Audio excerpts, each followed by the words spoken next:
So, in fact, when I invest in startups, I'll give you my personal investment philosophy here. I usually look for the team and the execution capability. And he said, I keep all my initial meetings with startups at 4 in the morning. Somebody asked Okay. him why. He said, because it saves me a lot of time because most people don't show up. So I come to know, he said, my meetings are at 4 in the morning. Because if you see successful entrepreneurs, they just keep taking the leap of faith and they keep running and they just want to aim big. They just condition their mind to start thinking big and start doing big.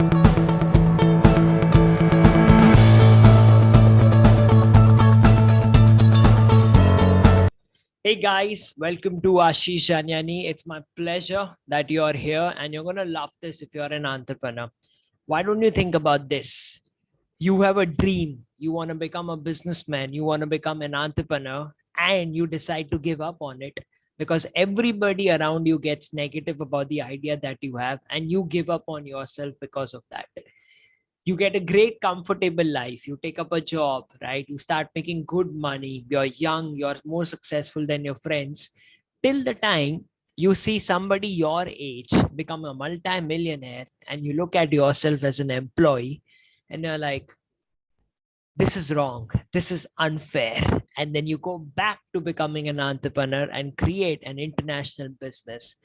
That's the guy that you're speaking to today. Help me welcome Devesh Chawla, the founder of Chatur Ideas, an investor, an advisor, and consultant, a raw original guy who will tell you his journey, talk to you about investments, how can you raise funds, and different things behind the scene that happen when you get from an investor. We will get back to you later. What does that really mean?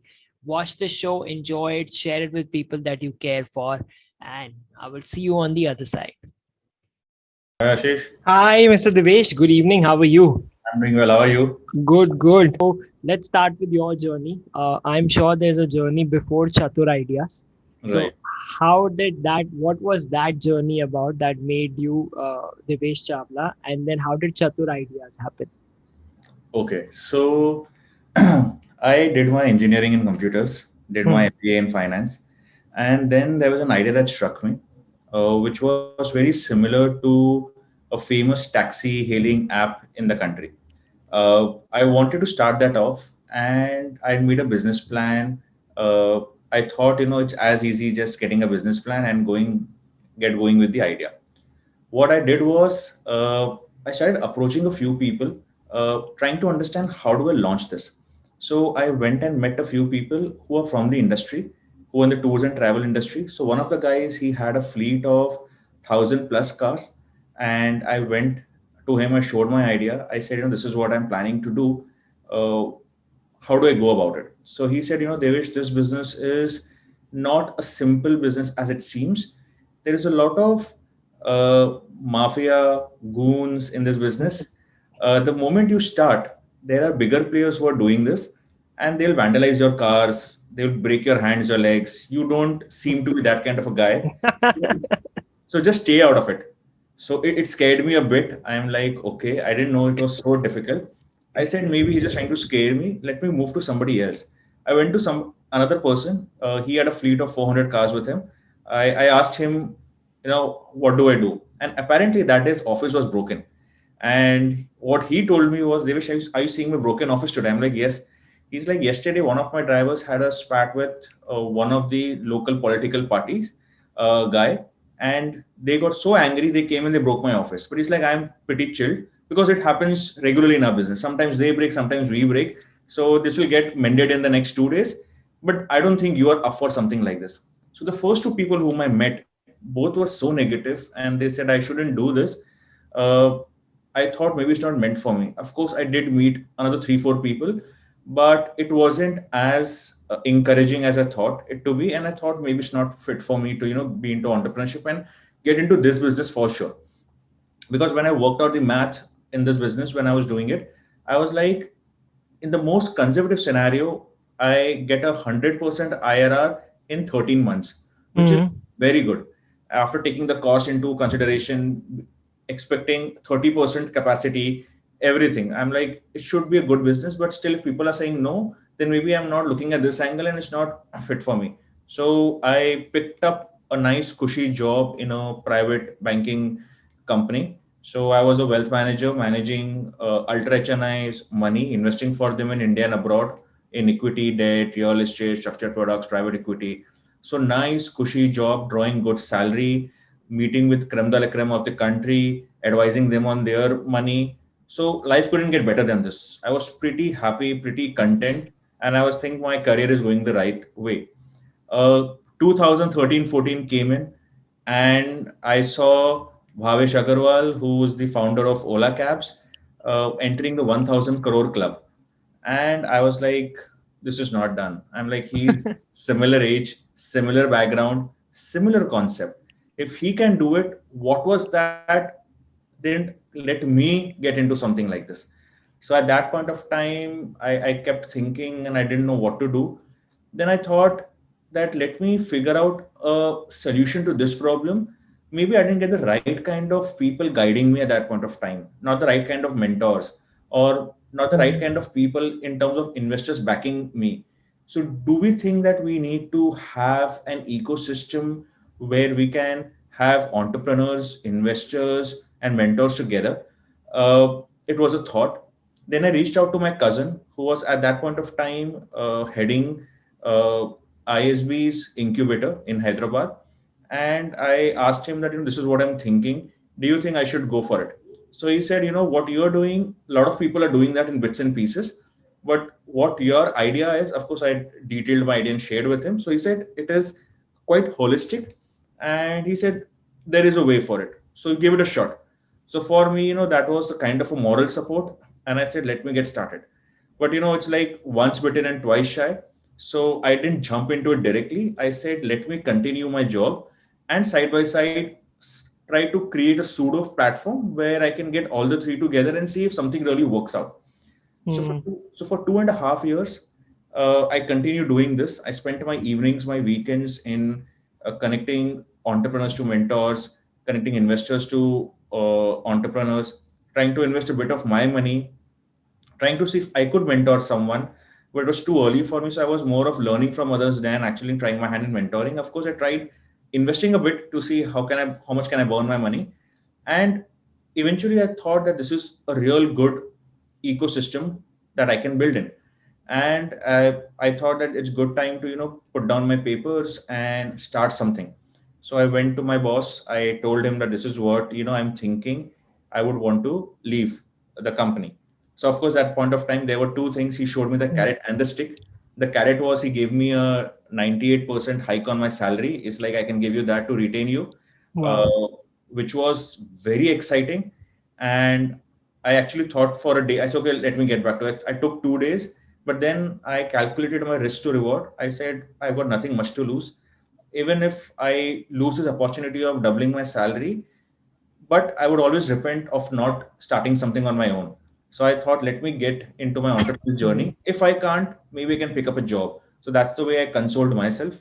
And I got back to him and said that, what, I need to put down my papers. I made up my mind. Your salary doesn't excite me.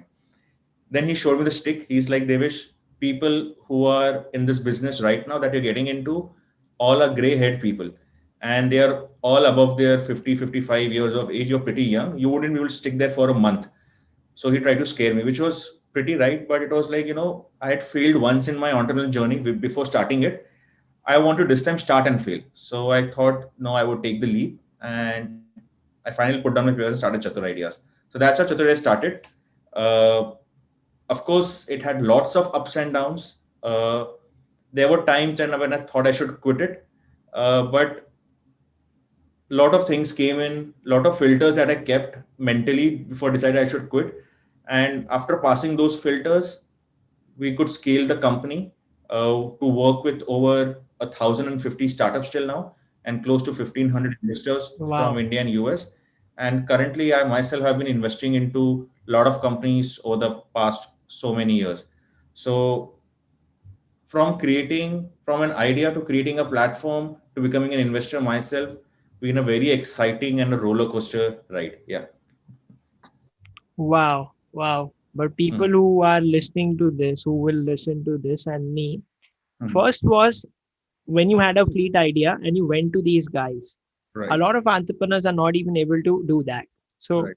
where did that come from? Sometimes it's just about selling or pitching or getting through people, and that's a big friction place for a lot of people. Right. So when we talk about networking, Hmm. even at that time, what was your mindset that made you do that? Number two is, you said that you saw Bhavesh, and he had reached, and it's not fair. I truly believe that all of us have had that moment, and it's just the leap some people have taken like you and some have not. So do you think entrepreneurship is in everybody, but sometimes we don't see it because of the way we are molded? Or do you think there are a few people who are meant for entrepreneurship, and they finally eventually find their path? And these are the two things I wanted to ask you. Surely. So I'll answer the first one first. So in my college days, I was very active in cultural activities. I used to go and meet up with people. I used to manage sponsorship for college for a college fest. So I was in the cultural committee. I was the head of the cultural committee. So that gave me some kind of confidence of being on my own. So you started interacting with people. You have some confidence, and once you keep and become a little famous in college, that gives you a kind of a I don't know if the ego boost is the right word, but it gives you some kind of a kick where you feel that you can conquer the world. So maybe Yeah. that kind of confidence maybe helped me to reach out to people. Of course, I understand all of those people that I reached out to were pretty strong, pretty big, and anyone would have some kind of a apprehension before reaching out to them. But it happened. Maybe the confidence that I had from my college days, and maybe ignorance was bliss at that point of time. Didn't know what can go wrong, so I just went for it and approached these guys and spoke to them. So maybe that was your question that you wanted me to answer, right? Yes. Okay. Yeah. Yes. And Okay. the second one was on entrepreneurs. Absolutely. So, here I feel that everyone is not meant to be an entrepreneur. It is, I tell this to a lot of people who come with their entrepreneurial ideas. Uh, I tell them that, it's become a fad right now to become an entrepreneur. It's not in everyone to be an entrepreneur, and one should accept that, because Hmm. some people are meant to be entrepreneurs, some people are not meant to be. The reason why 95% entrepreneurs fail and 5% succeed, one of the reasons apart from other 100 reasons, is they were not meant to be entrepreneurs. They just did it because they didn't have a choice. Maybe they wanted to prove to the world that they are more capable. Maybe they wanted to just do it because of fad and everyone around is doing. Maybe they thought it's too glamorous and they entered into it. So entrepreneurship is something that cannot be taught. It has to come from within. Uh, I don't know if this is the right example that I'm stating, but वो शेर के बच्चे को शिकार करना सिखाना नहीं पड़ता है, right? So I think Hmm. entrepreneurship is also something that comes from within. You can't teach somebody. It has to happen. It has to go with the flow. So Wow. And at the beginning, then, let's kind of pick it over here. So, who is an entrepreneur? If you had to define that, and then we come to the, investor side of the story of what investors look for. But who is an entrepreneur according to you? uh, so there are multiple qualities an entrepreneur needs to have, and who is an entrepreneur, to define that, he should be one who is solving a problem which he's passionate about, and people at large are experiencing, which has a profitable business model attached to it. So he Hmm. should be passionate, number one. Number two, people at large are experiencing he's solving a big problem. And second, there is a business model to it. And most important is, Donald Trump used to say a quote: if you're thinking, you should think big, right? So, that is something that I really like the way he talked about it. Of course, there are a lot of good and bad about him, but let's focus on the good things. And what I feel here is The business part of it. business part, Yeah. absolutely, is that you should think big. So, once an entrepreneur is someone who can dare to think big and execute in a big manner. So that is very important. And there are multiple such examples, right? Because if you see successful entrepreneurs, they just keep taking the leap of faith and they keep running, and they just want to aim big. They just condition their mind to start thinking big and start doing big. So I think apart from the first 3 points I talked about, it's also the courage to think big and execute that big. Because I'm sure out of 100 people that you meet on a daily basis, 95 people are thinking big and talking to you big things. but I'm sure only 5 of them would be Hmm. able to execute that big. So, you need to have that Yes. execution capability to execute that big thing. Yeah. Yeah, and I think when you were saying that, I could think about sports. Everybody who's at that level has got talent, which is the thinking big correlation, but the Right. ability to execute it on the field consistently is something that only very few people have, which is why a lot of people who are average in the beginning, uh, Mm, they because they were consistent, eventually they are like legends when you look at them, a decade or 2 decades down the line. completely So agree. let's talk about this now, right? So we've got two. This is a very important insight for people, right? So you got to have these things at your core because it's a very difficult thing to be an entrepreneur, and maybe you're meant for that, but you need to execute plans. So now let's look at a plan, a startup which should go for funding, and a startup which should not. Mm, How would you categorize that? How would you differentiate that? And then let's come to people who qualify for investments. okay. So a startup that should go for an investment should be a startup that is ready to scale up. A startup that is looking money for its working capital should never go for investments, because I can draw an analogy here to a patient who's on a ventilator. So a startup who comes for working capital is a patient who's on the ventilator. As long as the ventilator is there, the patient is living. The moment the oxygen is pulled off, he dies. So that's the sad state for entrepreneurs or startups who raise money for their working capital. On the contrary, or vis-a-vis, if you see a startup who is raising money to scale up, is not the one who's on a ventilator. He's actually taking booster medicines to increase his performance. And that kind of a patient or that kind of a person can run much more faster and can achieve much more in life. Hence, we should raise funds when we're ready to scale that up. It gives us a faster growth. It acts as a catalyst. Second, you get a very good negotiating power with your investor. In the earlier case, the investor has a negotiating Hmm. power. Here, you have the negotiating power, so you can negotiate equity better and your terms better, and you can run your company in an independent manner to scale up faster. So that's the difference Wow. between startups. Yeah. Great, great. So I've got a couple more questions, going into that, and then we'll come towards the summary. Sure. But the first is, so let's say there's a startup who's got a great idea, and a lot of times I think startups make that mistake, though we can't say it by rule it's a mistake because some ideas do get funded. Uh, True. they make a great presentation, they've got a brilliant idea, they're all passionate about it, and they go for funding. Now, do ideas really get funded in the market? What are the chances of an idea getting funded? Or what is the next step then for a startup to take after the idea? So out of 1,000 ideas, I think maybe 5 ideas get funded. Uh, all other ideas need execution. So, in fact, when I invest in startups, I'll give you my personal investment philosophy here. I usually look for the team and the execution capability. So, for me, the bet is on the jockey and not on the horse. So for instance, if I get a startup who has got a brilliant idea, it is a $1 billion idea, and I've got a team where I'm not confident of the execution, I'll not put my money there. Vis-a-vis, if I find a startup who has got an okayish idea but an amazing team, the money is on the table, because I know then I can groom the entrepreneurs to actually achieve the results. Because the 70% focus here is on the team and the entrepreneurs, and 30% is on the idea.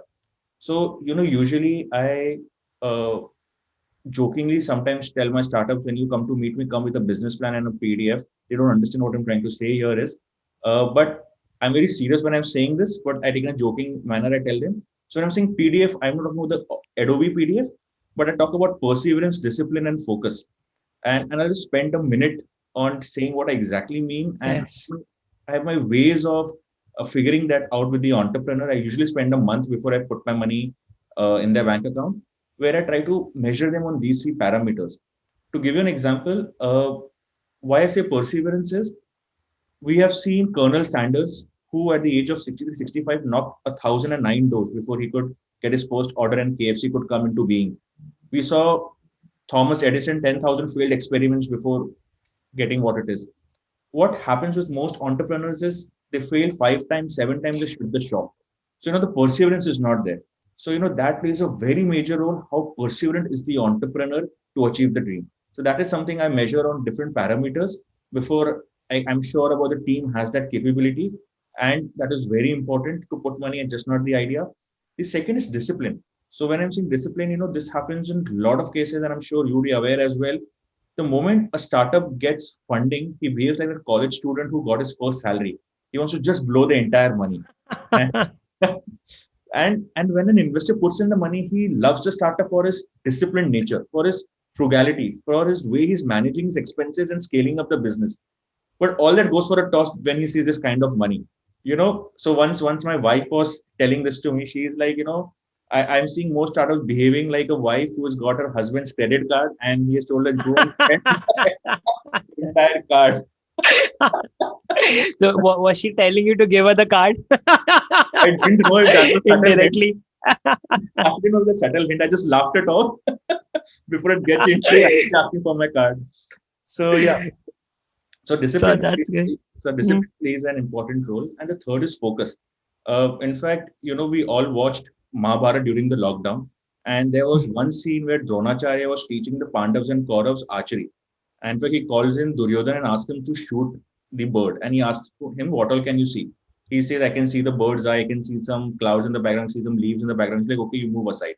He calls in Yudhishthira. He says, "What all can you see?" He says, "I can see the bird's eye, the bird's face." He says, "Okay, you move aside." He calls in Arjun. He's like, "What all can you see?" He says, "I can see only the bird's eye." He again asks him, "What all can you see?" He says, I can see only the bird's eye." He's like, "Shoot," and hits the bird's eye. And we all know he was the best archer of his time. That's the kind of laser sharp focus is needed with an entrepreneur. Because what happens is once you're on the path of success, there are a lot of distractions that come in. There are a lot of opportunities that keep coming in. And if an entrepreneur keeps going and hunting all those opportunities, he'll actually eventually miss out his main goal. And hence, it's very important to have that laser sharp focus on your goal and achieve that goal.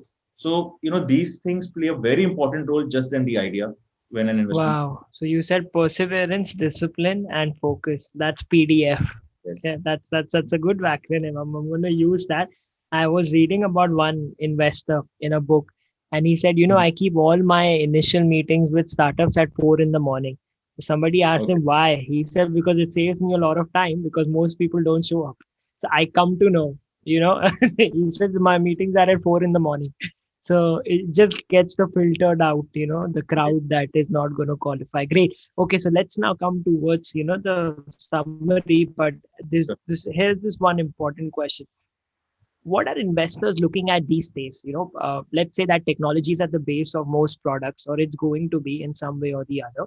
Uh, mm, what is the investor mindset in India? Because I think the Indian ecosystem is evolving very differently than the other systems, because we suddenly have 5G now coming up. So we went from not having an infrastructure to having technology, and then now technology is helping us build other things. So we are creating our own planet in India. So there are similarities, but because you are in the game, what are investors looking at that startup should know? Any two or three advices for them? so they're looking in terms of sector, is what you're asking. So it can be sector or the mindset, the filtration process that investors are following, because the market has evolved from, let's say, Flipkart Mhm. to today, when investors are more cautious about where they are putting their money. So, so there are two, three parameters that they look at before they put in their money, apart from the sector that they want to invest in or they're inclined towards. Of course, the first and the foremost is the team and the pedigree, and what have they done in the past and how capable they're to execute. The second most important is the unfair advantage, that what is that they have that competition cannot buy with money. So can they build a patent through technology? Do they have a strong network? Do they have a strong loyalty program that investors stick to them? Because what happens nowadays is everyone's one model is to offer discounts. So the customers are loyal to discounts and not the brand. So tomorrow, if a discount offering brand shuts down, they move to another one. But when the loyalty is attached, if that shuts down, they would not let it shut down. They will try to revive it or ensure it does not shut down. And even if the prices increase, they will stick to the platform. So creating an unfair advantage through either technology, loyalty program, network, or IPR is very important. So that's what they look for. And third, and the most important, is how scalable the revenue is and how willing the customers are there to come back to the business. So it has to be a scalable business model with repeat customers coming in is what actually investors are now looking. So these three parameters, if they're set in, I think most other parameters usually fall in place. Okay. So towards the summary, I wanted to ask you this question and, know a little bit more about Chatur Ideas. I think it's very important for startups to know how they can go to the website, log in, what assistance they can get in the system. Uh, a lot of times when we approach investors, what's the best way for a startup to get in touch with the investors? What is the process that it should follow? Second is, if you get a rejection or an objection towards get back to us in some time, do investors really mean it to actually get back to them, and do they respect that about the startup? Or is that an easy way to say, okay, we just wanted to pass the opportunity? If we can close with those questions on investors and startups and know a little bit about Chatur Ideas. Perfect. So, answering your first question first, how do you reach out to investors? I think there are multiple ways to reach out to them. The best is LinkedIn. You just filter out investor on LinkedIn. You just go in and you just approach them. Of course, just filtering on investors is not the best way. Understand a bit about them, what investments they have done, uh, how much have they helped their portfolio companies to scale up. Because apart from money, you would need somebody who can help you grow up as well. So that's the right way to reach out to investors. Is LinkedIn is number one. Number two, there are a lot of forums and webinars, etc., happening, events happening where investors are present. Be a part of those forums, webinars, seminars, events, and reach out to them and engage with them. So these are some easy ways to reach out to investors. That's the first question. The second question is about, are investors really serious when they say we get back to you? 95% of the time they are not. They actually want to bypass. And usually, as investors, nobody wants to be in the bad books of the entrepreneur because you never know which one clicks. I would not take names, but there are a lot of big investors who have actually missed out on huge opportunities because they didn't feel they're going to make it big. And later, they couldn't invest because the entrepreneur said, no, we are not going to let you put in the money because you didn't take us in the initial, didn't have faith in us.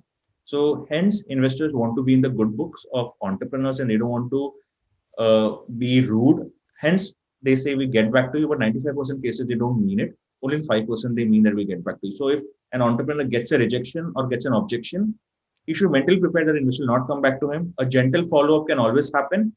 And if it does not turn up, one should be mentally prepared for that. Okay, fantastic. And how can Chatur Ideas help startups as an ecosystem? If they go on the website today, how is it beneficial? Perfect. So basically, where we can help startups is if they need funding, we can of course help them with funding them.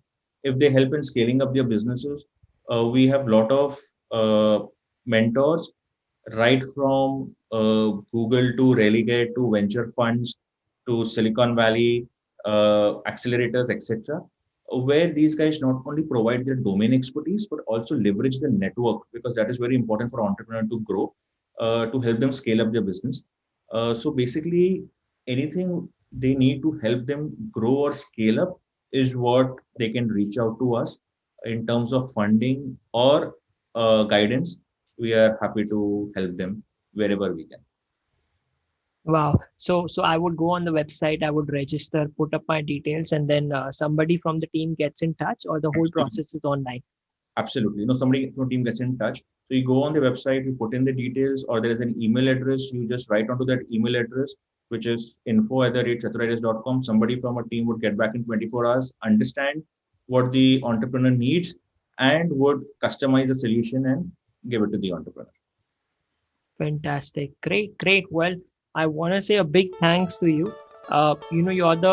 You're one of the very few people who've given me that insight, because that's the feeling I had. A lot of times I've had a lot of people tell me that when a investor says that get back to us in some time, they actually mean it. But I had a mixed feeling about it. I really thought that I think some of them do mean it and they want to see your perseverance, but a lot of them not. and you're the first person who's actually openly said that. And I think that's important, to go beyond just the goodwill factor, to really know what is happening with an investor so you can achieve your funding goals if you're going for that. I think it's going to help a lot of people, starting from the journey that you've taken and how you've created Chatur Ideas, how the ecosystem can help. And if somebody wants to get in touch with you, I think the website would be the best way, right? Or are you active on any social media platform for people to get in touch? So LinkedIn, I'm very active. So I think if somebody wants to get in touch, LinkedIn is the best way to get in touch. Fantastic. Okay, well, thank you so much. I appreciate this and hope we can have more interactions like these in the future. Thank you, Ashish. Nice talking to you. Yes.